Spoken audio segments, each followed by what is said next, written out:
नमस्कार दोस्तों, सृष्टि the future YouTube channel से आज हम साधारण ब्याज की तीसरी क्लास लेकर आए हैं। पिछली दो क्लासों में हमने कुछ इम्पोर्टेंट क्वेश्चन कराए थे, अच्छे क्वेश्चन थे। अगर किसी को कोई समझ में नहीं आया हो तो आप कमेंट करके बता सकते हैं। हमने कुछ आइडिया देते हैं उसमें, जैसे कि बताया था साधारण ब्याज का जो फॉर्मूला था आई इंटरेस्ट PRT अपॉन 100, P मूलधन, R ब्याज की दर, T समय अपॉन 100।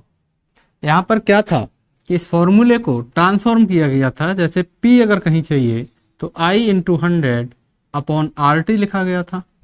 अगर कहीं पर T चाहिए हो तो I इंटू 100 अपॉन PR लिखा गया था। और कहीं पर R की वैल्यू निकलवाई थी तो 100 into I upon R PT लिखा गया था। उसके बाद एक फॉर्मूला और था, अमाउंट यानी मिश्रधन बराबर मूलधन प्लस इंटरेस्ट ब्याज। ये हमारा मूलधन था। और जो साधारण ब्याज होता है वो हर साल मूलधन पर लगता है। और कोई भी चीज़ जब हर साल मूलधन पर लगेगी तो जो साधारण ब्याज होता है वो हर साल क्या होता है, बराबर होता है। इसी कड़ी में आगे चलते हैं आज के क्वेश्चन लेकर। देखिए, आज का पहला क्वेश्चन है, बीड़ा को 6 वर्ष बाद 8% की दर से एक राशि पर साधारण ब्याज 17,280 रुपये मिले तो वह धनराशि ज्ञात करो। देखिए, ये कह रहा है बीड़ा थी कोई, इसने 6 वर्ष के लिए कुछ धन 8% की दर से ब्याज पर दे दिया। जब उसने 6 वर्ष बाद जो ब्याज मिला उसे वो 17,280 रुपये मिला। हमसे पूछा है कि वो धनराशि ज्ञात करो जो उसने ब्याज पर दी थी। देखो, यहाँ पर अगर देखें तो T की वैल्यू है 6 वर्ष, R की वैल्यू है 8%, P हमें निकालना है और I है 17,280 रुपये। यहाँ से अगर फॉर्मूला लगाएं I बराबर PRT अपॉन 100। ठीक, लगाइए। देखो, I की वैल्यू 17,280, P की वैल्यू है निकालनी है, R की वैल्यू 8, T की वैल्यू 6 अपॉन 100। यहाँ से अगर P देखें तो देखो ये 100 इधर जाएगा तो क्या हो जाएगा, 17,280 गुणा 100 अपॉन 8 गुणा 6। इसको 8 से काटते हैं, 8 दूनी 16, 1 8 एकन 8, 4 8 6 48 0। आगे देखो, 6 से काटें तो 6 3 18, 3 6 6 6 36 0 गुणा 100 में ये है ही है। तो जो P है वो हो जाएगा 360 गुणा 100 यानी 36,000 रुपये। जो मूलधन होगा वो कितना होगा, 36,000 रुपये। देखो, दूसरा तरीका अगर हम इसका देखें, इसमें क्या था, हमने फॉर्मूला लगाया कि इंटरेस्ट बराबर PRT अपॉन 100। P हमें निकालना था, P निकालना था तो हमने क्या किया कि I की वैल्यू लगा दी, R की वैल्यू लगा दी, T की वैल्यू लगा दी और उसको सॉल्व किया। सॉल्व करने के बाद आंसर आया 36,000, जो कि हमारा मूलधन होगा। देखो, अगर हम ये मान लें कि मूलधन 100 रुपये था, कोई भी धन कितना मान लिया, 100 रुपये, और इस पर जो ब्याज की दर है वो 8% है, यानी कि 100 रुपये पर कितना मिलेगा, 8 रुपये। क्या साल में, 1 साल में। यही तो दर होता है, 100 रुपये पर 1 साल में मिलने वाला ब्याज। 100 रुपये पर 1 साल में मिलने वाला ब्याज क्या होता है, रेट ऑफ इंटरेस्ट, दर। तो अगर हम देखें तो 100 रुपये पर कितने रुपए मिल रहा है, 8 रुपये 1 साल में। हमें क्या साल में चाहिए, 6 साल में। तो कितना हो जाएगा, 48। 6 साल में 48। लेकिन ये 48 नहीं कह रहा, ये कह रहा है 17,280 रुपये मिला। 17,280 रुपये मिला। अब देखिए, ये जो 8 है, ये 48 है, ये 17,280 है। इस 48 को 17,280 बनाएं तो देखिए कैसे बनाएंगे कि ये 0 तो आप छोड़ ही दो। आप ये देखो, ये 8 है और ये कितना है, ये भी 8 है। यानी 8 के टेबल में अगर 8 का पहाड़ा पड़े तो कितने बार कौन से नंबर पर 8 ही आएगा। 8 दूनी 16, 8 × 3 = 24, 8 × 4 = 32, 8 × 6 = 48। 6 आएगा। इसका मतलब पीछे क्या आएगा, 6 आएगा पीछे। अब देखिए 6 पे कौन कौन से पे आता है, केवल 6 पे आ सकता है, 16 पे आ सकता है, 26 पे आ सकता है, 36 पे आ सकता है, 46 पे आ सकता है। ये हमें देखना है। तो देखो 6 से तो बनेगा नहीं, क्योंकि 6 अट्ठे 6 चौक 24, 24 बनेगा यहाँ पे। 16 से करें तो 16 चौक 64, ये यहाँ पे है 172, ये भी नहीं बनना। 16 के बाद 26 से करें तो 26 गुणा 4 अगर आप करोगे तो 4 6 24, 4 दूनी 8, 8 और 2 10, 104 बनना है, ये भी नहीं बनना, 172। अब इसको देखें अगर कि 36 गुणा 4, देखो करके देखते हैं। 4 6 24, 2 4 12 2 14, ये इसके करीब है, लगभग करीब है। अगर 46 से देखोगे तो देखो 46 गुणा 4, 4 6 24, हासिल का 2, 4 चौक 16 2 18, ये तो ज्यादा हो गया। इसका मतलब है ये कै बार जाएगा, 36 बार। ठीक करके देख लो। देखो 48 गुणा 36 अगर आप करोगे तो इसको लिख सकते हैं 50 माइनस 2 गुणा 36, 36 गुणा 5 180, 1800 हो गया, माइनस 36 दूनी 72, 1800 में से 7200 घटाएंगे, 72 अगर घटाएंगे तो 1728 बचेगा।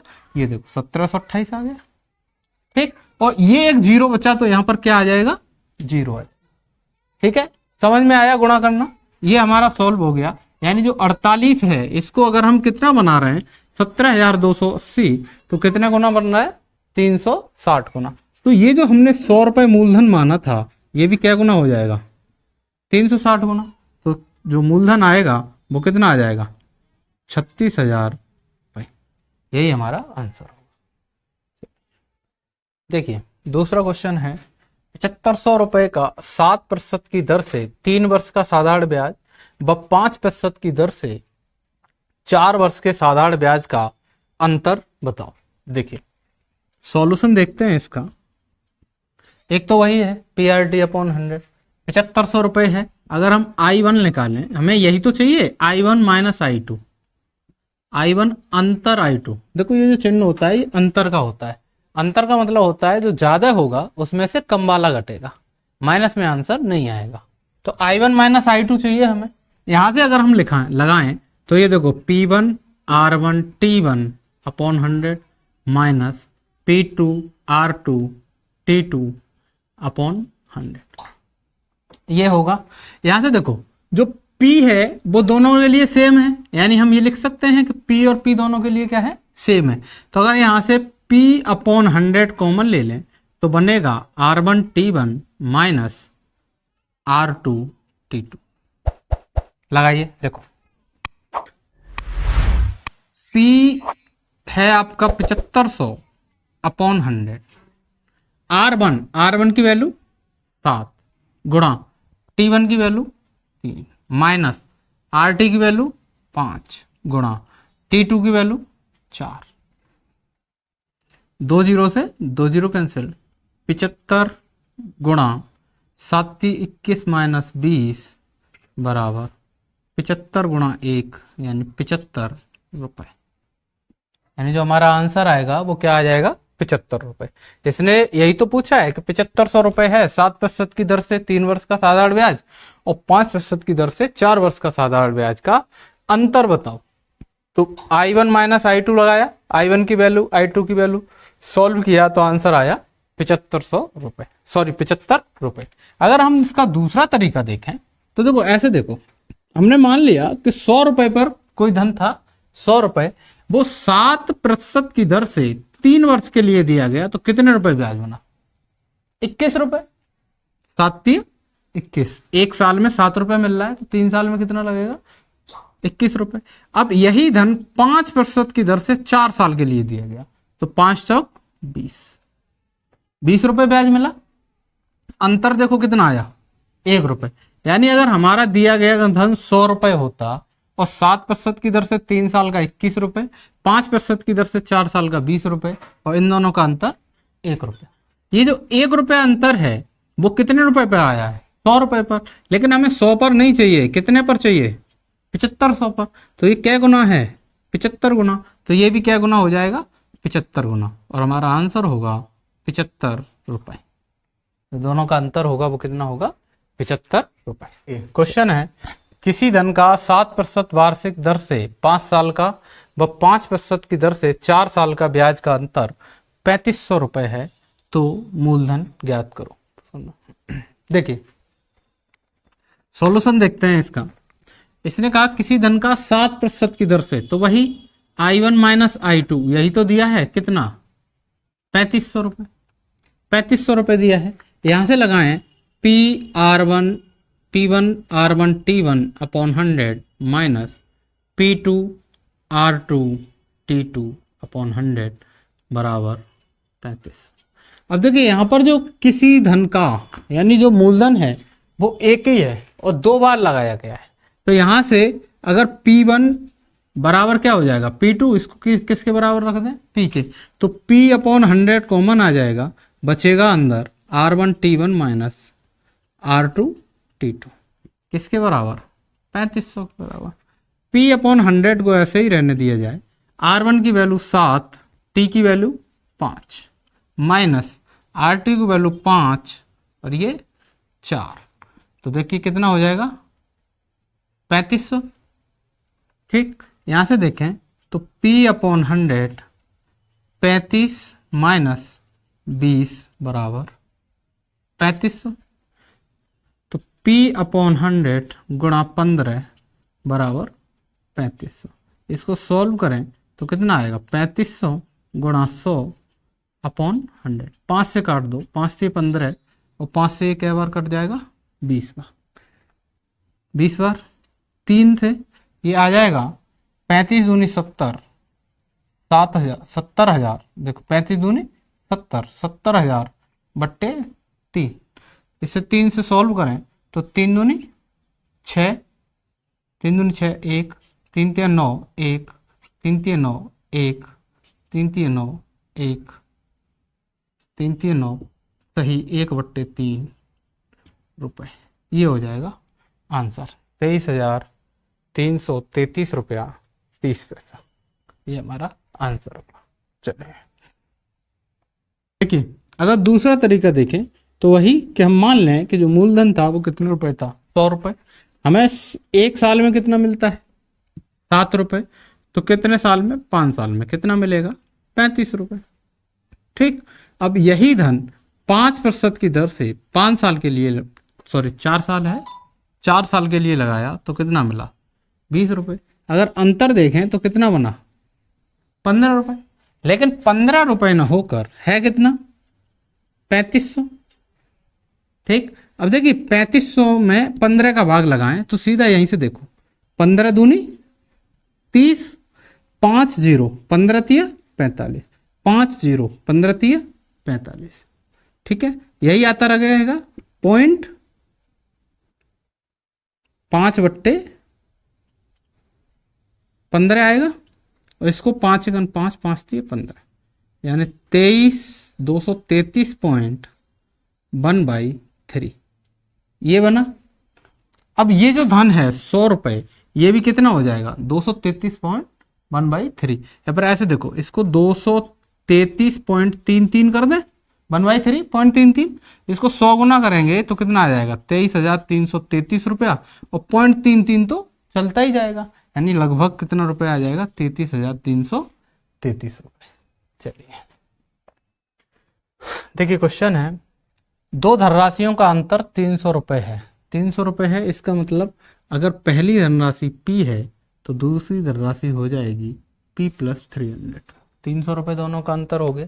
पहली धनराशि पर 7% की दर से 5 साल का ब्याज, यानी यहां पर R1 हो गया 7 और T1 हो गया 5, यहां पर R2 ये हो गया 5 साल का ब्याज, तथा दूसरी धनराशि पर 5% की दर से, यानी R2 हो गया 5 और T2 हो गया 4। इन दोनों का जो ब्याजों का अंतर है, यानी I1 माइनस I2, I1 अंतर I2, ये क्या है? 0 है। तो दोनों धनराशियां अलग अलग ज्ञात करो कि अलग अलग दोनों धनराशियां क्या होंगी। चलिए देखिए लगाते हैं। I1 अंतर I2 ये किसके बराबर है, 0 के। इसका मतलब I1 माइनस I2 अगर 0 है तो आप ये नहीं कह सकते कि I1 बराबर I2, यानी जो दोनों ब्याज हैं वो कैसे होंगे, बराबर होंगे। अरे I1 माइनस I2 0, तो I1 बराबर I2, दोनों का अंतर 0 है। अगर हम I1 I2 की वैल्यू लगाएं तो देखो P R1 T1 अपॉन 100 बराबर P प्लस 300, 300 अंतर है राशियों का, R2 T2 अपॉन 100। यहाँ पे अगर सॉल्यूशन करें तो देखो P रहेगा, R1 की वैल्यू 7, T की वैल्यू 5 अपॉन 100 बराबर P प्लस 300 इंटू R2 की वैल्यू 5 गुणा T2 की वैल्यू 4 अपॉन 100। देखो 100 से 100 कैंसिल हो गया। यहाँ पर देखें तो ये देखो 5 से 5 कैंसिल हो गया, ये बचा P इंटू 7 बराबर P प्लस 300 इंटू 4। ठीक, आगे देखते हैं। इधर P गुणा 7 यानी 7 इंटू P बराबर 4 का यहाँ गुणा करें तो 4P प्लस 300 गुणा 4।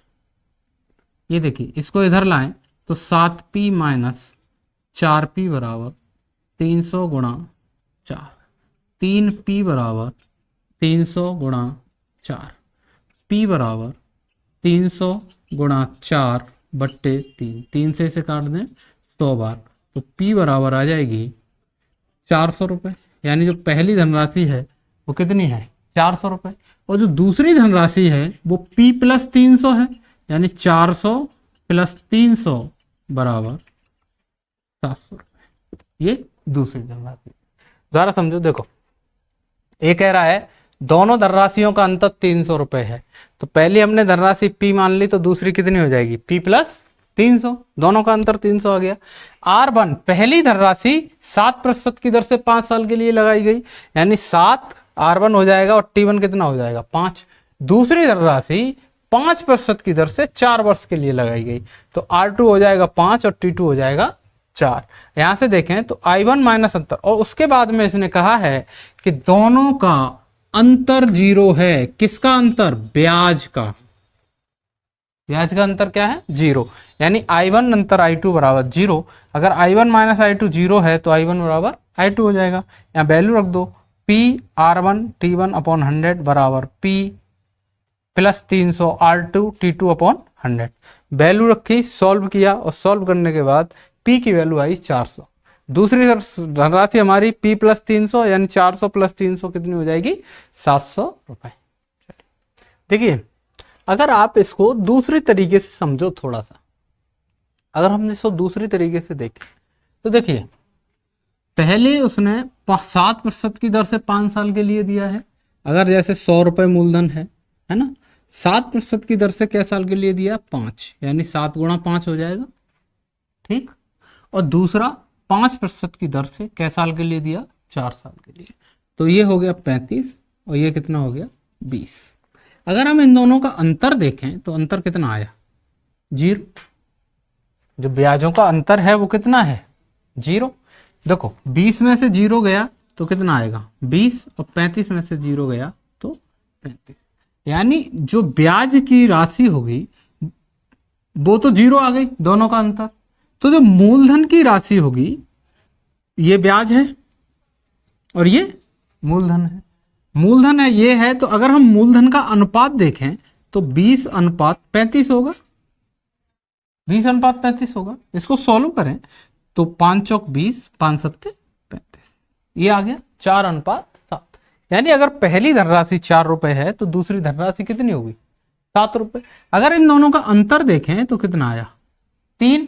लेकिन क्वेश्चन कह रहा है इन धनराशियों का अंतर 300 रुपए है, यानी क्या गुना, 100 गुना। तो ये भी धनराशि क्या गुना हो जाएगी, 100 गुना, आंसर आएगा 700। और ये भी धनराशि क्या गुना हो जाएगी, 100 गुना, तो आंसर आएगा 400। यानी एक धनराशि 400 रुपये है तो दूसरी धनराशि कितनी हो जाएगी, 700 रुपये। चलिए देखिए अभी जो क्वेश्चन कराया था वही क्वेश्चन है, बस थोड़ा सा अंतर किया गया है क्वेश्चन में।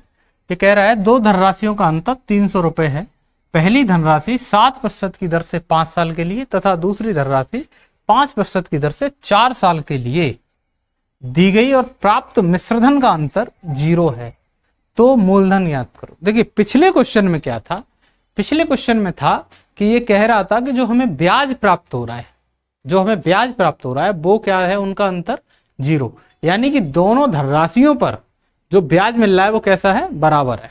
ठीक, लेकिन इसमें कह रहा है कि दोनों धनराशियों को जो लगाने के बाद जो मिश्रधन हो रहा है यानी मूलधन प्लस ब्याज, ये दोनों मिलाकर जो हो रहा है वो क्या है, 0 है, अंतर उनका 0 है, यानी दोनों के मिश्रधन कैसे हैं, बराबर हैं, तो हमें मूलधन ज्ञात करना है। देखिए इसमें क्या करेंगे कि अगर हम ये देखें, ये कह रहा है कि P1 प्लस I1 बराबर P2 प्लस I2, ये दिया है, यही तो दिया है, मिश्रधन का अंतर 0 है, यानी अगर आप ये कहो कि ये अंतर ये बराबर 0, इसका मतलब है कि P1 प्लस I1 बराबर P2 प्लस I2, ये हो जाएगा। अगर हम इसको सॉल्व करें तो देखो, ये देखो कि P1 अगर P है तो P2 कितना हो जाएगा, P प्लस 300, क्यों हो जाएगा, क्योंकि इसने दिया है दोनों धनराशियों का अंतर 300 रुपए है। और देखिए R1, यहां से R1 देखें तो 7%, T1 देखें तो 5 वर्ष, R2 अगर देखा जाए तो R2 5% और T2 देखा जाए तो 4 वर्ष, ये दिया है, ये वैल्यू यहां पर रख दो। देखो P1 की जगह P प्लस I1 की जगह I1 क्या होगा, P R T अपॉन 100 बराबर P प्लस 300 प्लस I2 की जगह P प्लस 300, P2 के क्या है, P प्लस 300, R2 की वैल्यू 5 और T2 की वैल्यू 4 अपॉन 100, ये हो जाएगा। यहां से देखो अगर P से P हटा दें कोई दिक्कत नहीं है, ये हो गया 35P अपॉन 100 बराबर 300 प्लस 4 पंजे 20, 20P प्लस 300 गुणा 20 अपॉन 100, ये होगा। देखो 35P अपॉन 100 बराबर 300 प्लस, ये लिख दें 20P plus 20P upon 100 sorry plus 3 दूनी 6, 6000 अपॉन 100, कोई दिक्कत, कोई दिक्कत नहीं होनी चाहिए। ये हमने अलग लिख दिया, ये वाला अलग लिख दिया, ठीक है। तो देखो ये 2 0 से 2 0 कट जाएगा, इसको अगर इधर लाएं तो 35P upon 100 minus 20P upon 100 बराबर 300 प्लस 60, इसके आगे इधर लेके चलते हैं, ठीक है। देखो 35P में से 20P जाएगा तो 15P बट्टे 100 बचेगा, इधर 300 सॉरी ये 60 है, 360 हो जाएगा, P बराबर 360 गुणा 100 बट्टे 15, ये हो गया। 15 से इसे काट दो, 15 दूनी 30, 6 बचा, 15 चौक 60 और 2 0, यानी P बराबर राशि आ गई 2400 रुपये, यानी जो पहली राशि है वो कितनी है, 2400 रुपये। और दूसरी अगर देखें यानी P2 मतलब P प्लस 300, तो 2400 प्लस 300 बराबर 2700, यानी जो दूसरी राशि है वो कितनी आ जाएगी, 2700 रुपये। ये दोनों राशि हमारी आ गई, ठीक है। कुछ नहीं, देखिए उसने कहा है कि मिश्र धनों का अंतर 0 है। मिश्र धन क्या होता है आप जानते हैं, ब्याज प्लस मूलधन। तो P1 plus I1 minus P2 plus I2 बराबर 0, इसको इधर ले गए तो P1 plus I1 P2 plus I2, इसको सॉल्व किया और सॉल्व करने के बाद P की वैल्यू आई 2400 और P2 की वैल्यू आई 2700, यानी जो धन है वो क्या होंगे, एक होगा 2400 रुपये और एक होगा 2700 रुपये। चलिए देखिए इसका अगर हम दूसरा तरीका देखें तो देखो सीधा देखो, अगर हम ये मान लें कि मूलधन कितना है 100 रुपये और 7% की दर से कै साल के लिए दिया गया, 5 साल के लिए, तो ये कितना बनेगा 35, 35 ब्याज और 100 मूलधन, यानी टोटल मिश्रधन कितना बना? 135 रुपये। दूसरी धनराशि ये भी 100 रुपये मान ले, ये अगर 100 रुपये माने तो ये 5% की दर से कै साल के लिए दी गई? 4 साल के लिए। तो कितना बना? ब्याज मिला 20। मूलधन हो जाएगा 100 प्लस 20 यानी 120 रुपये। ठीक है। अब देखिए ये दोनों मिश्रधन है, अगर हम मिश्रधनों को अंतर देखें तो कितना है? 0। अगर अनुपात निकालें तो 120:135 ये आया, 120 अनुपात 135 आया। ये किसका अनुपात होगा? मूलधन का। और ये किसका है? मिश्रधन का। मिश्रधन का अनुपात है ये 135 120। हमने सॉल्व किया, 0 माना अंतर, अंतर माना क्या दिया है उसने? मूलधन कितना हो जाएगा? 120 और 135। इसका अनुपातिक देखें तो 15 8 120, 15 निम्मा 135 आ गया 8:9। 8:9 आया। अब ये देखो इन दोनों का जो अंतर है वो कितना है? 1। लेकिन क्वेश्चन कह रहा है कि अंतर 1 नहीं है, कितने रुपए है? 300 रुपए। तो इस 1 को कितना बनाए? 300 रुपए। कितने गुना हुआ? 300 गुना। तो ये भी राशि कितने गुना हो जाएगी? 300 गुना, यानी 9 3 2700। और ये कितने गुना हो जाएगी? 300 गुना, यानी 8 3 2400। तो हमारी जो एक राशि है वो 2400 रुपये होगी और दूसरी राशि कितनी होगी? 2700 रुपये। ये हमारा शॉर्ट तरीका, इसमें कुछ नहीं है। मूलधन 100 रुपये मान लिया, 7% की दर से 5 साल के लिए 35 रुपये मिला। 100 रुपये 5% की दर से 4 साल के लिए 20 रुपये मिला। तो 100 प्लस 35 135, 100 प्लस 20 120। दोनों का अंतर 0। यहाँ से सॉल्व किया तो ये 120, ये सॉल्व किया तो 135। ये अनुपात आया, अनुपात काट दिया हमने अंदर से, 15 8 120 और 15 निम्मा 135। 8:9 आया। ये 8 जो है ये कितने? ये 8 और 9 इन दोनों का अंतर 1 है, लेकिन क्वेश्चन कह रहा है दोनों राशियों में अंतर 300 रुपए का है। तो इस 1 को कितने के बराबर रख दिया? 300 के बराबर। तो 300 गुना राशि ये हो जाएगी, 300 गुना राशि ये हो जाएगी। 8 गुणा 300 2400 रुपये, 9 गुणा 300 2700 रुपये। यानी जो राशियां हैं हमारे, जो मूलधन हैं वो 2400 और 2700 रुपये होंगे। क्वेश्चन है, एक पिता के 2 पुत्र हैं जिनकी उम्र 14 साल और 16 साल है। पिता के पास कुल 90,000 रुपये हैं। वह अपने पुत्रों में वह इस प्रकार बांटता है कि जब वे 18 साल के हों तो उन्हें बराबर ब्याज मिले। पहले के लिए ब्याज की दर 8% है तथा दूसरे के लिए ब्याज की दर 5% है। कहने का मतलब यह है कि एक व्यक्ति ने 90,000 रुपए के अपने 2 पुत्रों जिनकी उम्र 14 साल और 16 साल है इस प्रकार बांटकर और एक किसी बैंकों में जमा कर दिया कि पहले जो 16 साल का है उसको 5% की ब्याज मिलती है और जो 14 साल का है उसको 8% की ब्याज मिलती है। तो जो ब्याज है वो कैसी है? बराबर है। तो हमें क्या चाहिए? मूलधन चाहिए। ठीक है, चलिए देखें सॉल्यूशन देखते हैं। यहां पर इसने कहा कि ब्याज कैसी है? बराबर है। इसका मतलब I1 बराबर I2। पहले का धन अगर P मान लें तो दूसरे का क्या हो जाएगा? 90,000 माइनस P।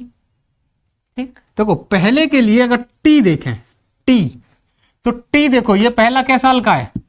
14 साल का। पहला 14 साल का है और कब उसे पैसे मिलेंगे? जब 18 साल का होगा। तो कै साल ब्याज मिलेगा?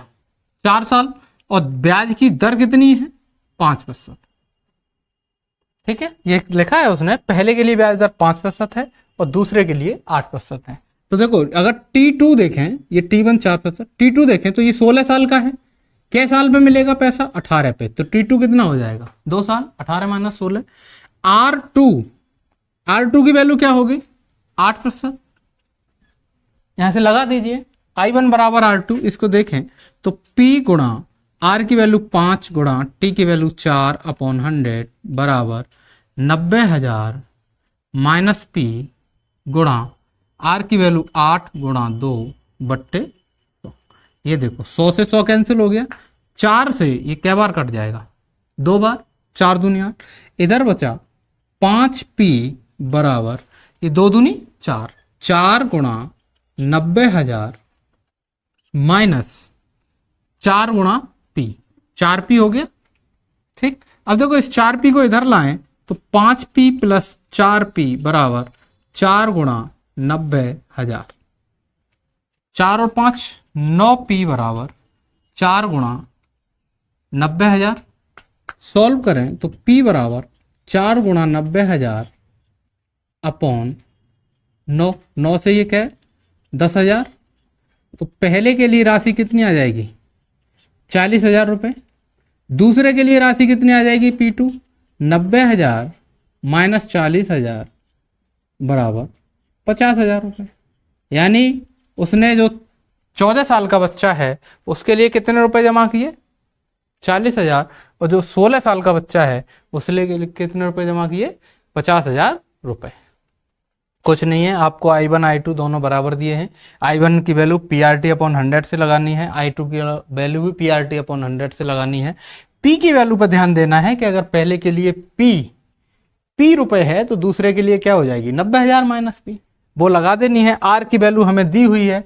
T पर भी थोड़ा सा ध्यान देना है। T पर यह ध्यान देना है कि अगर पहला 14 साल का है 18 पे धन मिल रहा है तो कितने साल ब्याज मिलेगा 4 साल।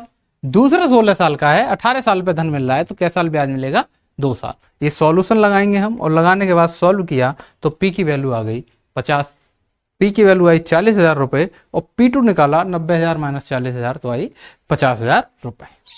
देखिए दूसरा तरीका देखते हैं इसका।